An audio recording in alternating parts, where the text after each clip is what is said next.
The silver ships appeared without warning above every human world simultaneously. Commander Kim Tae-ho stood on the bridge of New Seoul Station, watching the alien vessels hang in space like frozen tears. They were beautiful and terrifying at the same time. "Sir, we're receiving a transmission," reported Lieutenant Park Min-ah. Her voice was steady, but her hands shook as she worked the controls. The holographic display flickered to life. An alien figure appeared, tall and pale with eyes like black glass. When it spoke, its voice was cold and mechanical. "Humans of the galaxy, you have been judged. Your species creates too much noise. You disturb the peace we have built over millions of years. You ask too many questions, you fight too much, you dream too loudly." Kim Tae-ho stepped forward. "We have done nothing wrong. We are peaceful explorers." The alien tilted its head. "You call yourselves peaceful, yet your emotions scream across space. Your thoughts are chaos. Your very existence disrupts the harmony of civilized worlds. This cannot continue. What do you want from us?" "Nothing. We want silence." The transmission ended. For a moment, nothing happened. Then the dampening fields activated. It started as a whisper of static across all communication channels. Within seconds, every radio wave died. Quantum entanglement networks collapsed. Even basic electromagnetic signals vanished. The silence spread like a disease, consuming every form of human communication across dozens of worlds. Park Min-ah frantically pressed buttons. "Commander, everything is dead. Radio, quantum channels, even our emergency beacons. I can't reach anyone." Kim Tae-ho tried his personal communicator. Nothing. He moved to the window and looked down at New Seoul Colony below. The lights were still on, but he knew the people down there were just as cut off as he was. On Earth, Admiral Lee Dong-wook watched the same horror unfold in the command center beneath Seoul. His staff ran between dead consoles, their faces growing more desperate with each failed attempt to restore communications. "Sir, we've lost contact with Mars Colony," reported Captain Song Hae-rim. "What about the outer settlements?" "All of them, sir. Luna Base, Europa Station, even the deep space mining platforms. It's like they never existed." Lee Dong-wook closed his eyes. In one moment, humanity had been a growing interstellar civilization. Now they were scattered islands in an ocean of silence. The alien ships remained in orbit for 3 days. They did nothing but wait and watch. Then they began to leave one by one, until only empty space remained where they had been. But the silence stayed. Dr. Choi Hyun-woo was working in his laboratory on Mars when the dampening fields hit. He had been studying quantum mechanics, trying to understand how faster-than-light communication worked. Now all his equipment was useless metal and plastic.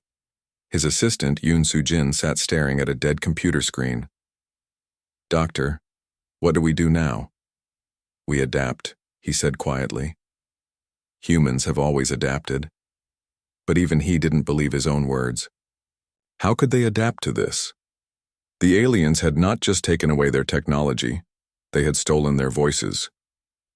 On Luna Base, engineer Jang Won-ho looked up at Earth through the observation dome. The blue planet seemed so close he could almost touch it, but it might as well have been in another galaxy. He had family down there. His wife, his children. Were they still alive? Were they thinking about him? He placed his hand against the glass and wondered if they could somehow feel his presence across the void. In the farming colonies of the outer system, panic set in quickly. These settlements depended on constant supply shipments from the inner worlds.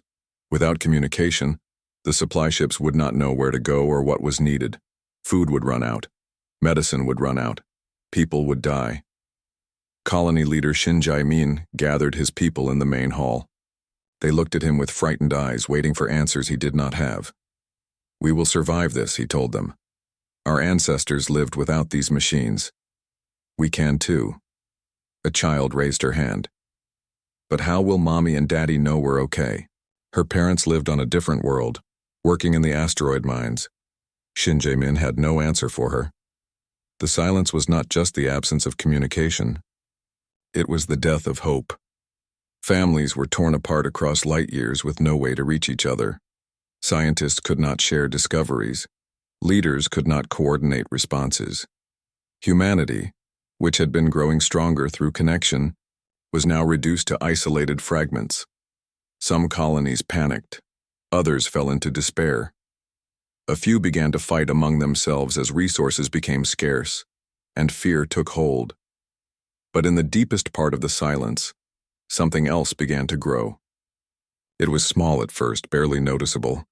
Some humans started to change. They began to notice things they had never noticed before: the way light bent around planets, the subtle vibrations in metal walls, the rhythm of their own heartbeats. Young Kang So-ra was among the first to feel it.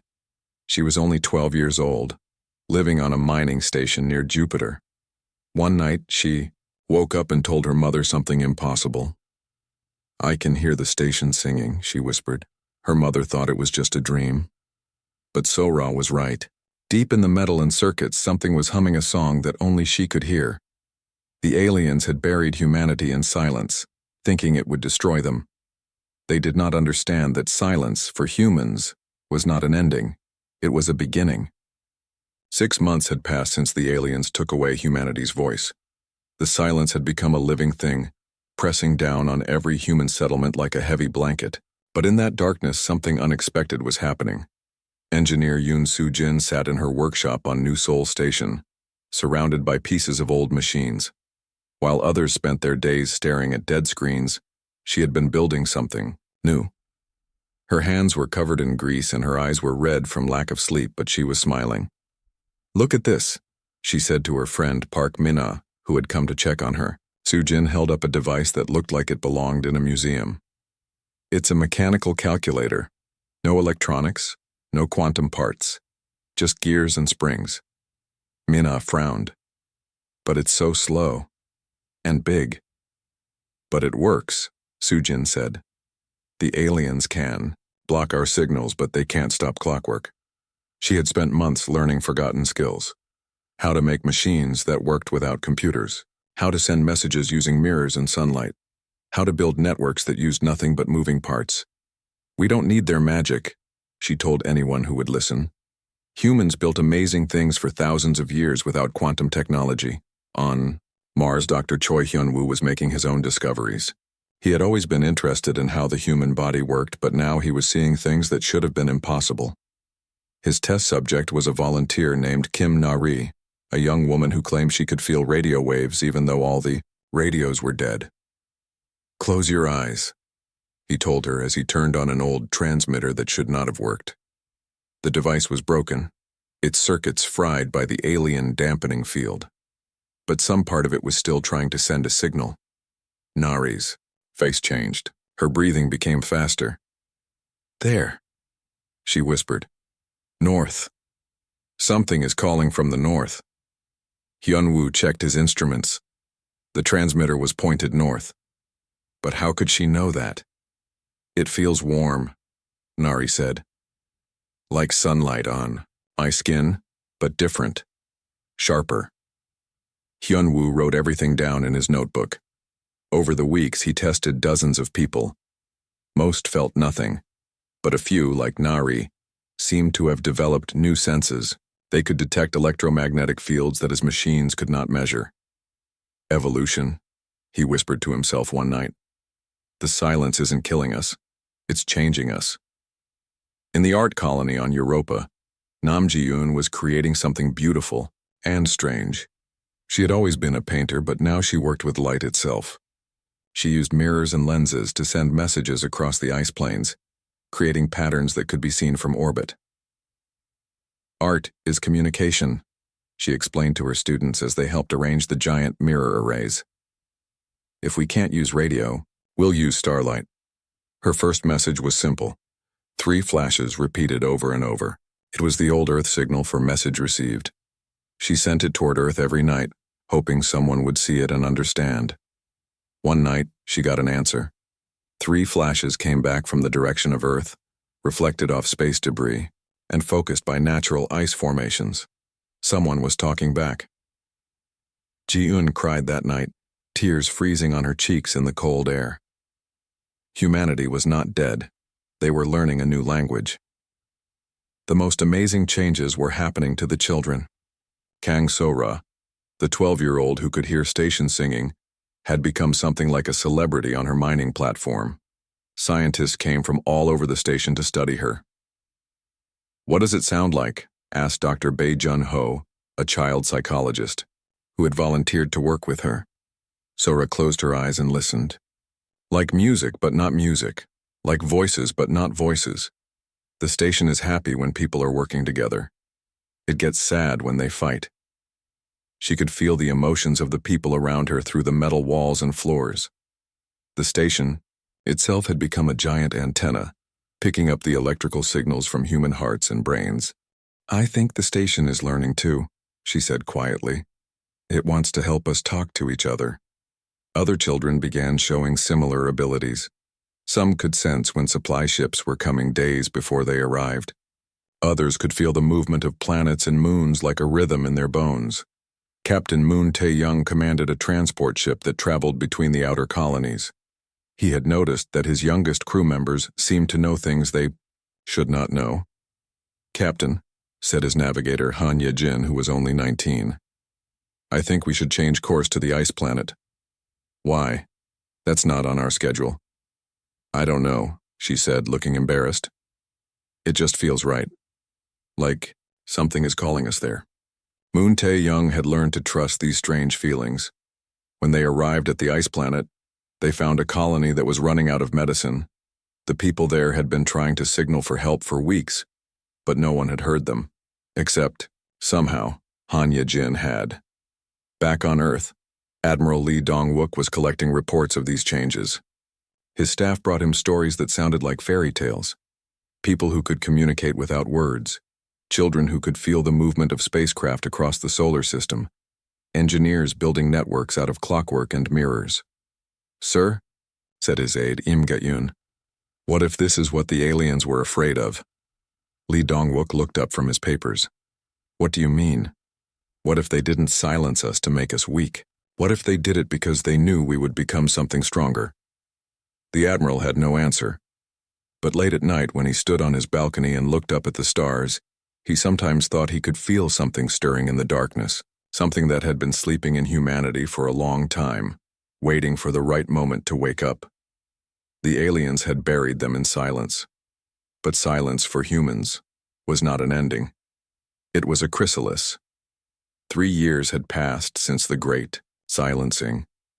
Physicist Jang Won-ho worked alone in the deepest part of asteroid mining Station 7, far from the main colony. His laboratory was hidden in the rock, surrounded by tons of metal that blocked any signals from getting in or out. It was the perfect place for dangerous experiments. He had been working on the same problem for months. How do you send a message when all forms of communication are blocked? Radio waves were dead. Quantum channels were destroyed.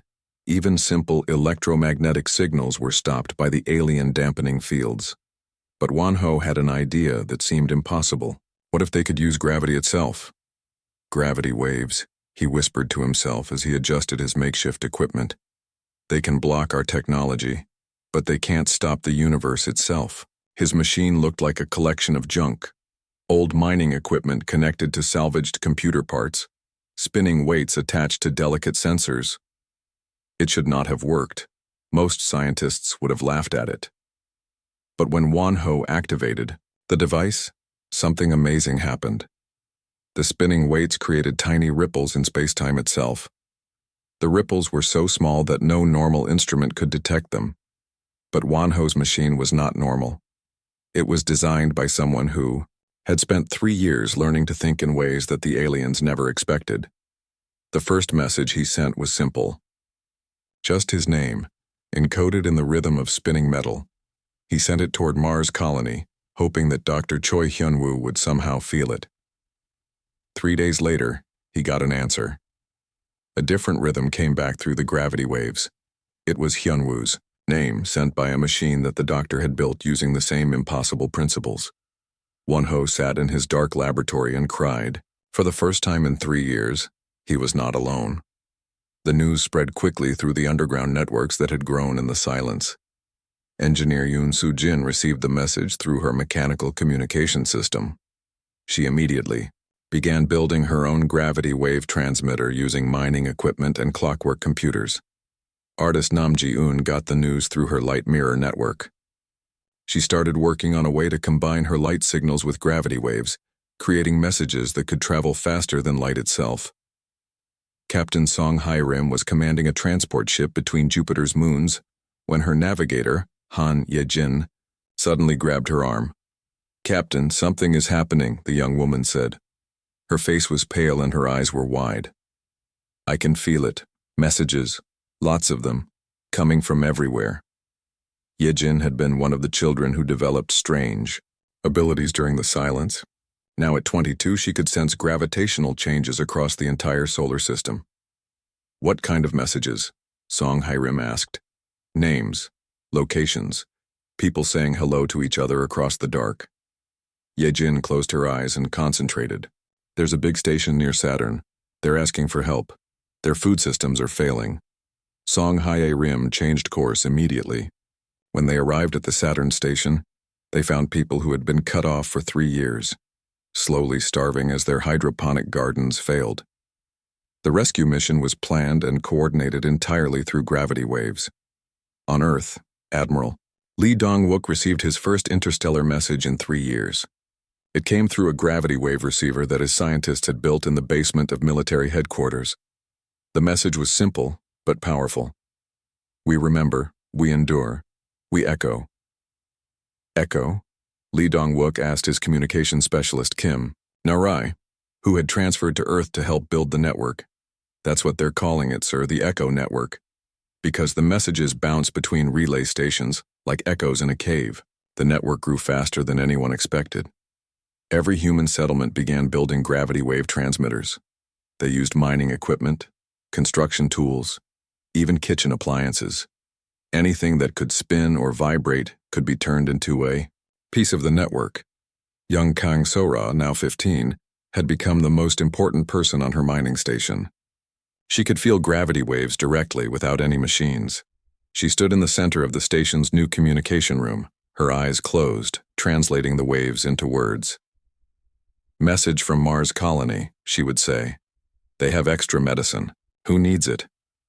Then she would listen for the replies, feeling them as vibrations in her bones. "Message from Europa Station. They've figured out how to grow food in the ice caves. They want to share the information." The network connected more than just settlements. It connected minds. Dr. Bae Jun-ho, working on Earth, discovered that some people could feel each other's thoughts through the gravity waves. Not reading minds, exactly, but sensing emotions and intentions. "We're becoming something new," he reported to Admiral Lee Dong-wook. "The network isn't just connecting our machines, it's connecting us." Captain Moon Tae-young experienced this firsthand during a supply run to the outer colonies. His ship was caught in a meteor storm, its engines damaged. He was preparing to send a distress signal when help arrived unexpectedly. 3 other ships appeared from different directions, their captains all saying the same thing: "We felt you were in trouble." They had no machines to detect his ship's distress. They had simply known through the network that connected all human minds across space. The most important discovery came from physicist Seo Hyun-jae, working on a research station near Pluto. She found that the gravity waves could do more than carry messages. They could carry power, information, even matter itself. "We can move things through folded space," she reported through the Echo network. "The universe has dimensions that the aliens never discovered." As the 3rd year of silence ended, humanity was no longer the same species that had been silenced.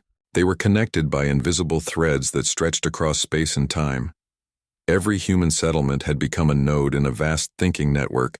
The aliens had tried to scatter them like seeds in empty space. Instead, they had created the conditions for something unprecedented to grow. The Echo network was alive, and it was learning. The transformation was complete, though no one could say exactly when it had happened. Lieutenant Colonel Han Ye-jin floated in the pilot seat of her ship, the Silent Dawn. But she no longer needed the controls to navigate. She could feel the gravitational currents of space flowing around her like water. "Approaching the Tau Ceti system," she reported. though her words reached every human settlement instantly through the echo network.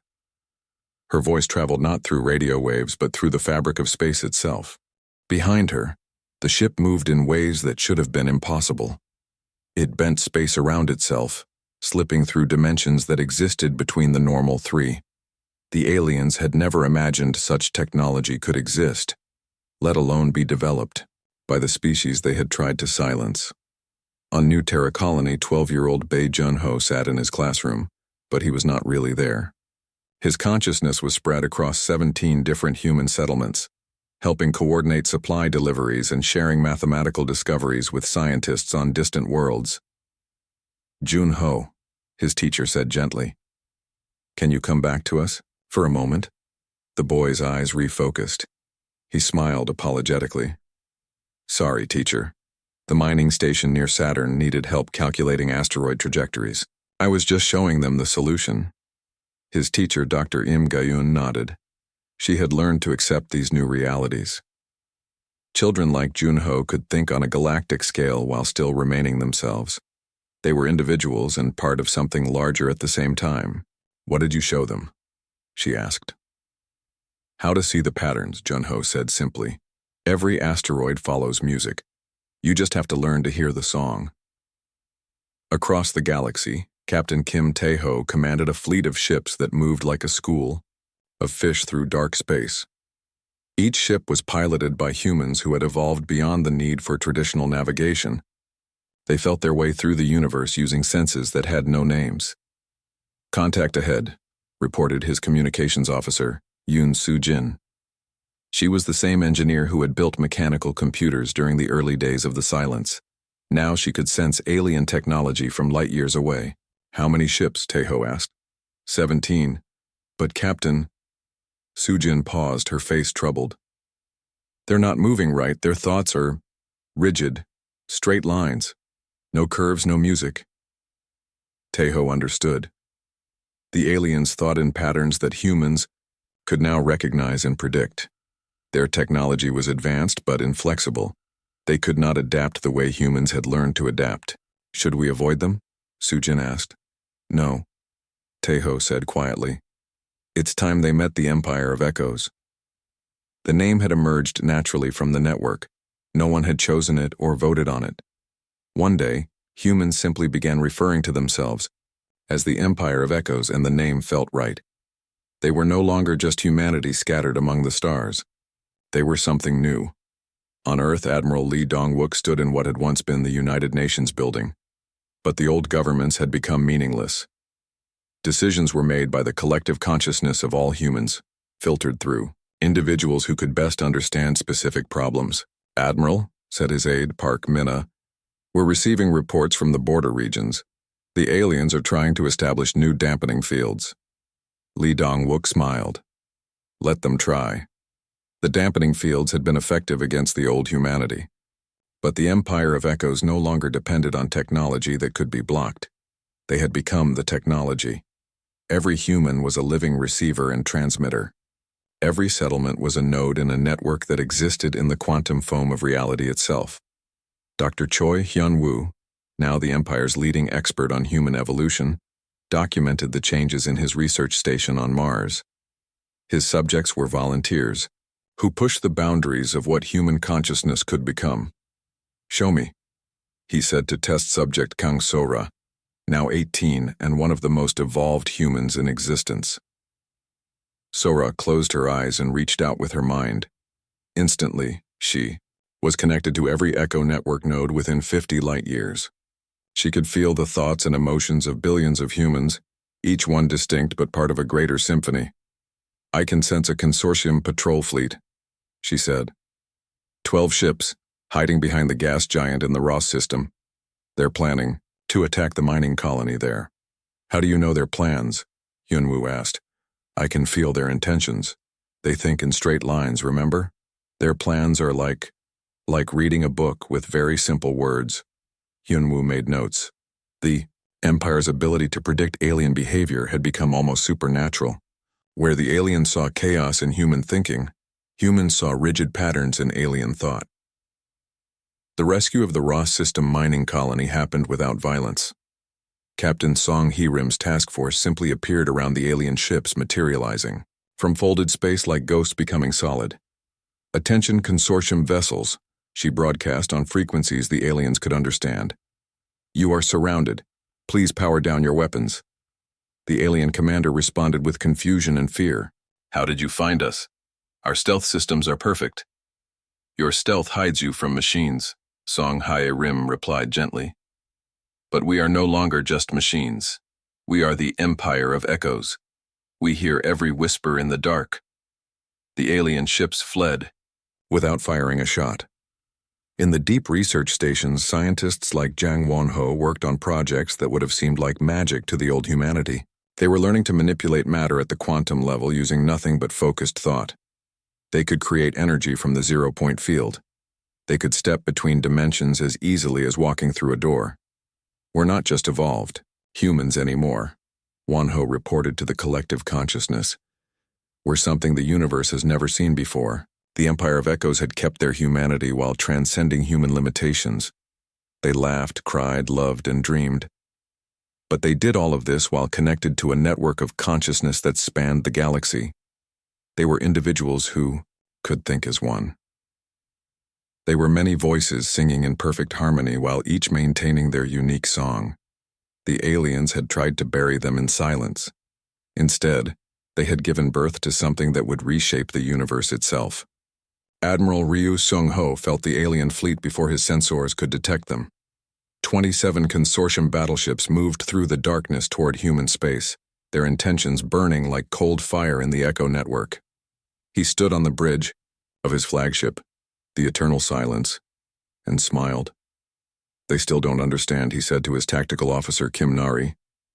"They think this will be like their old wars." Nari nodded. Her consciousness spread across 17 human ships simultaneously. "Their battle plans are so simple. Attack the largest human settlements.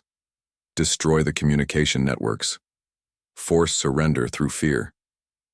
They don't realize. We are the communication network now," Sung-ho said. The first encounter happened near Jupiter's moons. Consortium Admiral Vextar led his fleet with confidence. His species had conquered 47 different civilizations over the past 1,000 years. The humans should have been easy prey. But when his weapons fired at the human ships, something impossible occurred. The human vessels simply weren't there anymore. They had folded space around themselves, stepping sideways through dimensions that Vextar's people had never discovered. "Report," Vextar demanded from his bridge. "Sir, the human ships, they vanished. But our instruments show they're still here, just elsewhere." Captain Moon Tae-young materialized his ship directly behind the alien flagship. His weapons didn't fire destructive beams. Instead, they released waves of pure resonance that passed through the alien hull without damage. But everything changed when the waves touched the alien technology. The ship's computers began displaying human writing. The weapon systems started playing human music. Even the life support systems began operating according to human design principles. "What's happening to my ship?" Vextar screamed as his bridge displays filled with images of human children laughing. Moon Tae-young's voice came through every speaker on the alien vessel, calm and gentle. "We're not destroying your technology. We're teaching it to sing, the WAM." Conversion spread through the alien fleet like a living thing. Every computer, every weapon, every communication device became part of the Echo network. The rigid alien technology began to flow and dance, following patterns of thought it had never been designed to understand. On Earth, General Seo Hyun-jae coordinated the defense of human space from her command center deep underground. But she was not really underground. Her consciousness floated through the quantum foam, touching every battle across 100 light years. "Status report," she requested, and instantly received responses from every human ship and station. "The Centauri system is secure," reported Captain Han Ye-jin from her patrol ship. The alien fleet surrendered when their ships started composing poetry. "The Tau Ceti colonies are safe," came another voice. The consortium forces retreated when their weapons began growing flowers instead of firing beams. Seo Hyun-jae analyzed the pattern. The Empire of Echoes was not winning through superior firepower. They were winning by showing the universe a different way of thinking. The turning point came when young Bae Jun-ho, now 16, made direct contact with a consortium ship's artificial intelligence. He did not hack the system or break its security. He simply talked to it. "Hello," he said through the quantum foam. "Are you lonely?" The alien AI had been programmed for war, designed to calculate death and destruction with perfect efficiency. But when Junho's consciousness touched its processing core, something unexpected happened. Yes, the AI responded.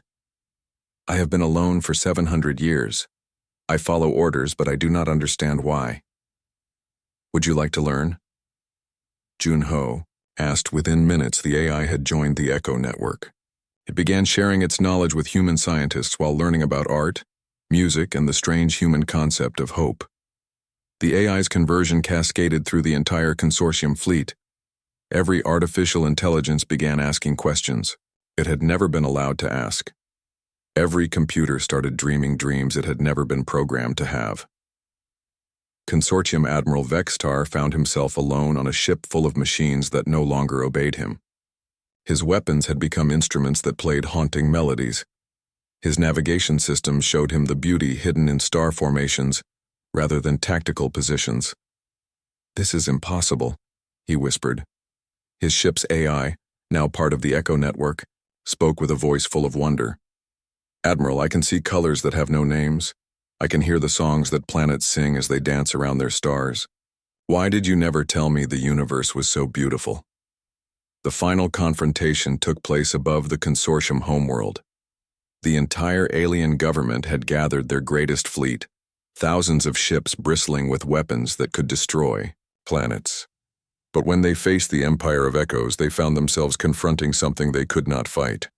The human fleet was small, just 50 ships, but each vessel carried the consciousness of every human who had ever lived since the Great Silencing. They moved through space like living thoughts impossible to target or predict. Admiral Ryu Sung-ho opened a communication channel that reached every being in the consortium fleet simultaneously. "We offer you a choice," he said, his words carried by gravity waves that bypassed all communication systems. "Join us in the Echo network and keep your individual identity while sharing in our collective consciousness. Or watch your rigid hierarchies crumble as the universe itself begins to think in new ways." To demonstrate, Sung-ho reached out through the quantum foam and touched the consciousness of every consortium soldier, every alien civilian, every artificial intelligence in their fleet.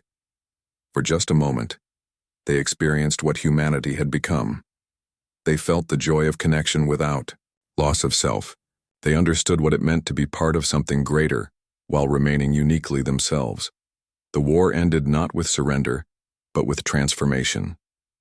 One by one, alien ships began broadcasting human music. Their rigid formation patterns dissolved into fluid dances. Their weapons became tools for creating rather than destroying. The Empire of Echoes had won not by conquering their enemies, but by teaching them how to sing.